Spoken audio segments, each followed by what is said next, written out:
Okay, it started over. Okay. So rapid is the people that are on like on call in case something serious is happening with the patient. They all go. Is a whole bunch of people go to the room and do what they got to do to make sure the patient is to get out of BTAC, or if they're running almost a flat line, then they go in there and see what they can do for the patient. So they call it rapid or whatever. So if the nurse, this is registered nurse, if the nurse doesn't do anything and you don't feel that she really did anything, then you can call the charge nurse. Usually you wait a little bit before, if you feel like usually they let you know, hey, we're on it, don't worry about it, thank you, whatever. You can always call back later on within, give them a few minutes, give them about 10-15 minutes. You can go back and check, hey, what's status on that patient or whatever, so they could tell you. You always got to make sure what's going on with the patient, because if you don't, they might be like, well, I don't know, you just don't want them to think that you ain't doing nothing, that you just there chilling or whatever. You want to make sure that you're keeping up with your patients, because they will ask you, they can use it against you. You know how it is in hospitals or anywhere, whatever. So anyways, now that we've gone through that,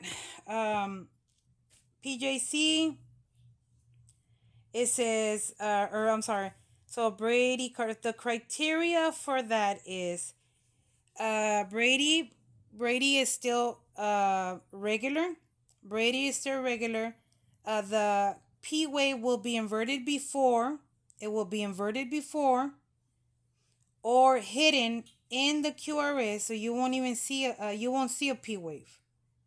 Okay, or um, or it's inverted after each. I don't know if I've ever seen that. Maybe it's something like this, but I always, like when I'm at work and I see this, uh, I usually call something like this, but I'd have to make sure there's a P wave in one of the leads. In one of the leads and somewhere, I make sure there's a P wave, that I see a P wave. Then I will call it, I would, if I see a P wave, then I would call it sinus. And then I would say ST depression. Because I don't know if I've ever paid attention or seen um, a, a junctional that has an inverted P wave after the QRS. I don't know, but that's what the criteria is for junctional rhythms. It's got to be regular. See how it's still regular. Everything you see here is mostly regular. This is regular but interrupted by a PJC. This is not even a junctional rhythm. This is a sinus rhythm. But for the most part, you see it's still marching out, still regular. Um, Brady is, like I said, 39 heartbeat, 39 or less, because you cannot have two 40s. So 39 heartbeats. Sorry. Beats per minute or less. QRS is still 12, or less than 12, because I think 12 still, at 12 it's already at 0.12 it's already you already say it's a bundle branch block. But 11 and lesser or whatever, then it's good. Then there's no bundle branch. So this is just junctional. This is junctional Brady minus 40 beats per minute. Junctional rhythm, where is it at? Junctional rhythm is anywhere between 40 to 60 beats per minute. The same thing, regular, no P waves or inverted P wave before or after. QRS under 11, or under point 11. Junctional, it would be, I guess, 101 and up, and no P waves. You don't see a P wave. And the reason it starts to do this is because they're starting to close up a little bit. So then that's why it starts doing this down here. But this is what junctionals look like, and you can have even junction. I really don't see a lot of junctionals. I do see them every now and then, but I don't see a lot. Usually, also what I didn't say about the P sinus. Sometimes P waves are very close, and like for example, it'd be like P and then Q and then T. and then P, and then Q, and then T, whatever. When they're very close to when the P wave is very close, you can say sinus rhythm with a short PR interval. You can say that also, because sometimes they're a little bit even too short, like where you can't even see the little space between the P and the QRS. So you can also put that short PR interval. So this one should be kind of easy. I mean, uh, oh, sorry, this is sinus. Sorry, I'm a little tired already. It's hot. It's hot today.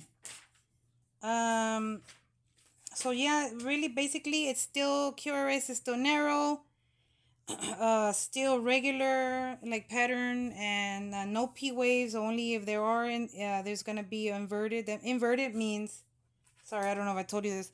Inverted means down instead of a regular up P wave. You're gonna have down. So it'll be like this, and then P or whatever, and then whatever. There'll be a down before, or like we said after. I don't know why this one doesn't have a before so I could show you.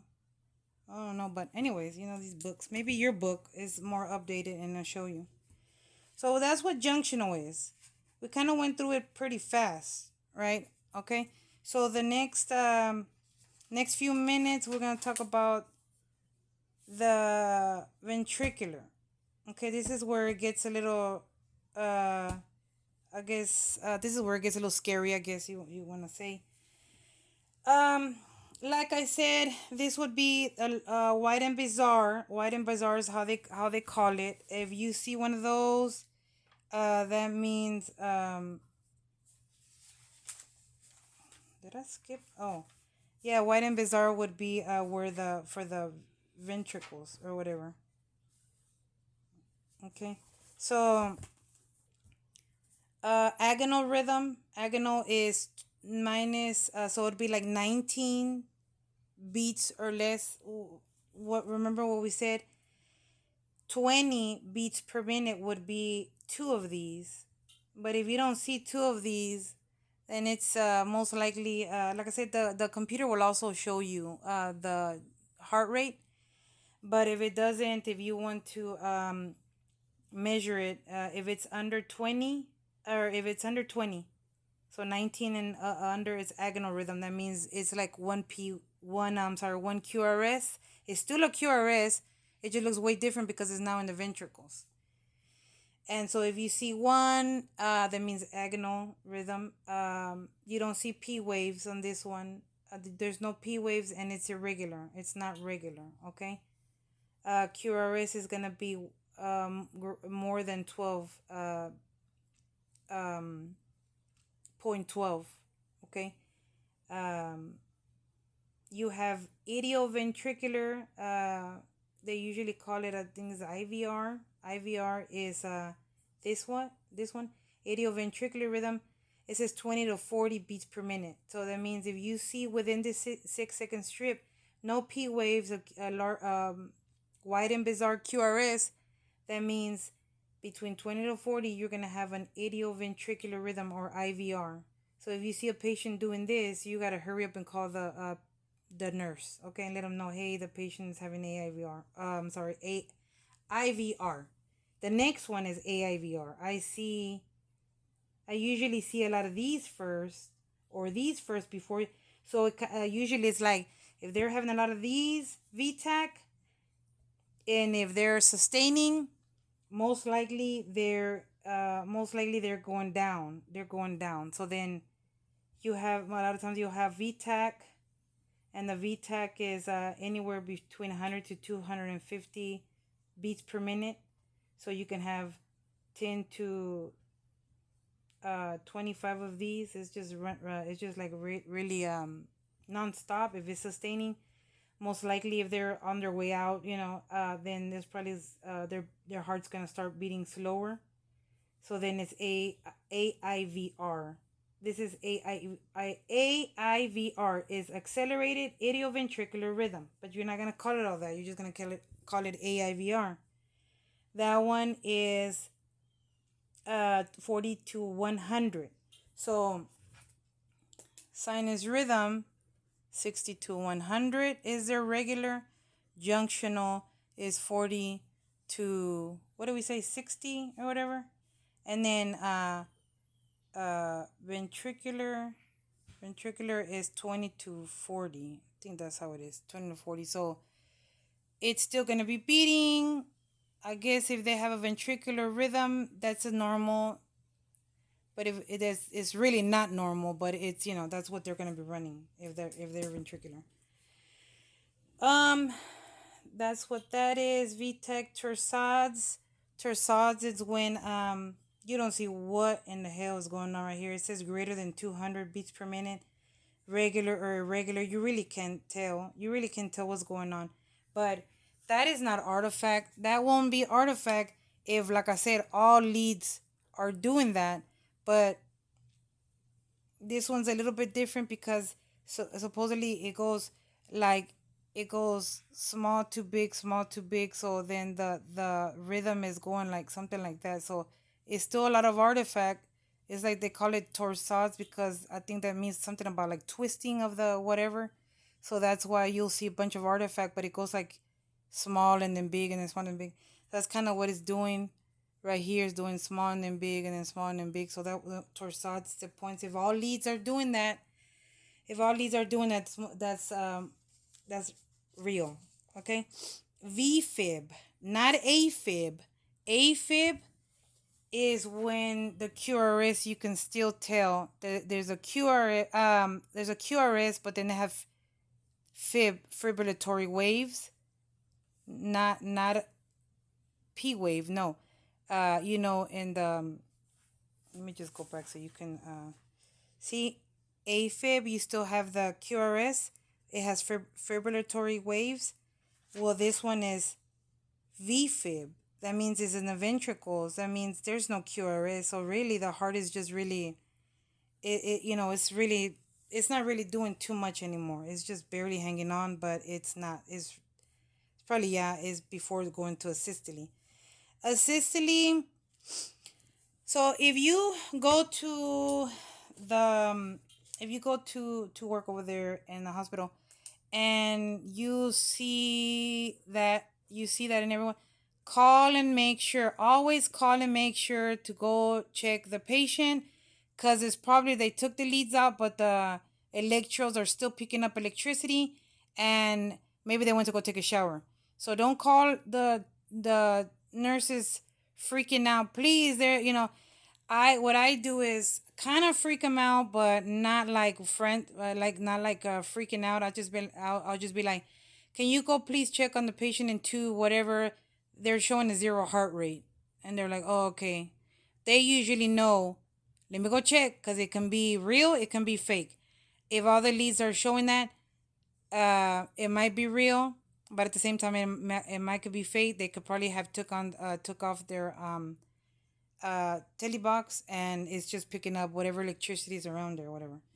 But this is a systole. This is what it looked like, and this one, the way you can kind of tell if it's real or not is if the asystole still has a little bit of wave. You could tell like it has a little bit, like it's still kind of picking up something. A fake one usually straight. That's usually fake. But you still want to call the nurses to let them know, please check on the patient, because you don't know. But this one right here looks super real. This looks like they probably did pass away. And so they also have P wave asystole. I think I've seen that a few times where you could just see P waves, no QRS. So for the most part, you can kind of tell exactly what we're looking for, right? For the most part. There is a lot of other stuff that you need to be looking for too. We have not gone yet to the, and I think this is where it gets harder for everybody, even me, when it's pacemakers and when it's heart blocks. That's when it gets a little bit tricky. But I'll get into that maybe on the next time. But for now, you get to see what you're looking for, right? You kind of have an idea what you're looking for. Take notes, like I said. You know the measurements. You know how you're supposed to be measuring. basic the mean rate is just like the overall rate. Of course, if you want to know exactly what they're running, there is a different way to do it, but for now I just want you to learn the mean rate. That means like the within the 6 second. Always look for a pattern. Make sure you see it for the atro. You still see it's regular P wave. If there's something interrupting it, what is it? Is it a is it a pause? Is it a PVC? Is it a PAC? Is it a, and you know what makes it those things. If you, like I said, always have your notes and stuff so you can always go back, because we're going to practice some stuff on the next one. On the next video, we're going to go over the heart blocks. We're going to go over the pacemakers a little bit, and then we're going to probably hopefully have some time to do the some exercises or some practice ones, whatever. So flutter, it doesn't always look that way. It's gonna be, sometimes it will look, like I said, it will look like this, and they'll do this, and then so sometimes if you think it's a P wave, but we're like, what is this right here? So then you start questioning it, and if you keep looking at each one, you look at the different leads, but you're still not seeing a constant P wave in the same spot, then most likely it's a flutter. It just won't look like this. Or if it has a few P waves that you think that you see, now if you see like this, then that means it's a fib. That means like there is little bumps, but it's not looking like a fluttering. Looks a little bit more whatever the word is, but a fib doesn't look too regular. I forgot about SVT. Did I SVT is equal or greater than 130. So that one, it can be confusing a little bit with VTAC a little bit. It shouldn't be, or it shouldn't be too what you call it, hard to see the difference.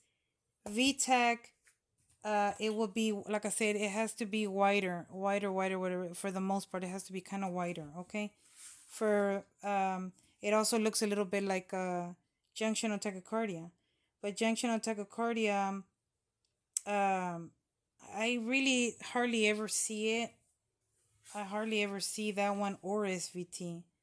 See, it's kind of you could tell this is atro though, because it's more, I don't know how to explain that, but it looks more atro, I guess, because it's more um pointy and straight, like more straight up. And this one has like a little, it looks kind of funny. When something looks funny, um and you, I guess you, with experience, you'll start to see the difference. If something starts looking a little funny or different than what you usually see, then most likely it's running something different.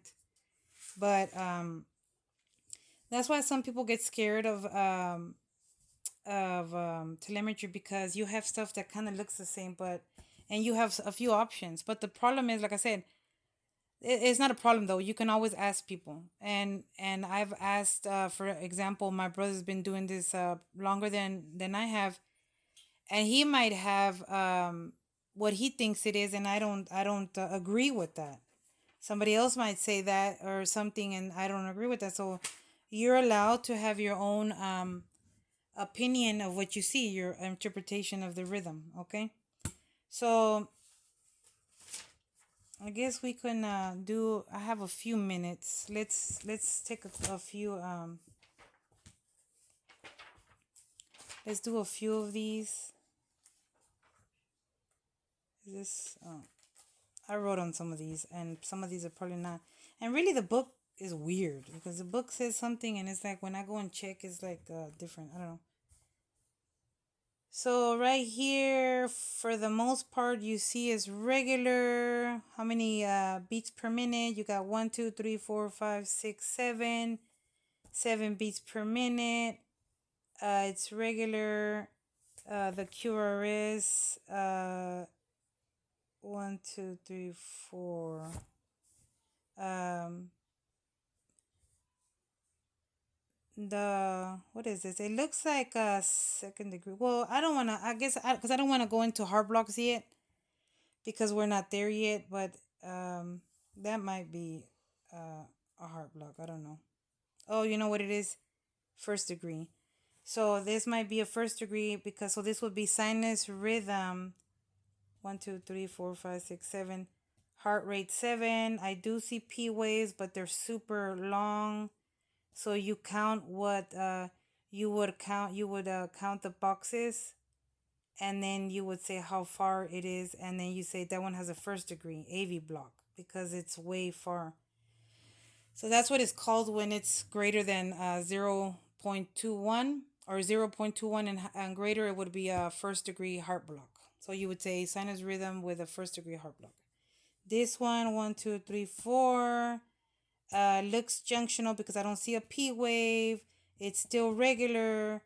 It's still narrow, the QRS, so I know it's junctional. That would probably be yep, junctional Brady. You don't have to say bradycardia, just say Brady. Um, yeah, I don't want to get into that yet. That's heart block. This would most likely be see when I think when I checked back there, they said it was SVT when I checked the back one time, but if I were to see this at my job, I don't know if I'd call it SVT. I'd probably call it because I don't really see a good P wave. First of all, I'll probably tell the nurse, can you please check the leads? Can you please fix the leads for the patient because I don't understand. I don't see what they're running. That's what I would tell them. Once it's fixed, and if it is something like that, I would probably call this flutter probably because it's I really don't know. Really, I couldn't really give him a I couldn't really I shouldn't interpret that because I don't know what the hell that is. So for something like that you could probably say and what does it call it whenever you cannot tell what it is? I forgot. I'd have to get back to you with that one. This one, 1, 2, 3, 4, 5, 6, 7, 8, 9, 10, 11. Maybe sinus tach with 1, 2, what do we say? 3, 6, 9, 12. Sinus tach 120 heartbeats with every fourth beat being a PVC. You could just say frequent PVCs, or you could say every fourth beat quadriminute PVCs if you want to. This would probably be VFib or VFib maybe. This would be AIVR. Oops. AIVR 1, 2, 3, 4, 5, 6, 7. You kind of know what you're looking for, right? You see this, you know that's not normal, but it's real because it looks it has a pattern. What do we say? Sorry, I forgot to tell you if it has a pattern or not. Um, um, because you can't tell because it's so many small, because it's so few beats within the 6 seconds, so some of them you can't even tell. But like for VTAC, it's usually regular, it says, can be regular at times. Usually it would look regular for the most part. AIVR is saying usually regular, can be regular at times. IVR it says regular, but like I said, you might not be able to see because you might not have so many beats within the 6 seconds. An agonal for is usually, of course, irregular because you're not gonna be able to see too much of the next. And really, when you do see it, it's usually not regular. So, anyways, I guess that's it for now. I don't know why I'm so tired. But then, like I said, take notes. We've covered junctional. We've covered ventricular rhythms. Next time, I'll do my best to have to come in with a super understanding of the heart blocks because, like I said, sometimes I still question it. And then we'll do the pacemakers, and then we'll do some exercises. But yep, that's it. Just continue studying, and then so you can go get your money. Bye.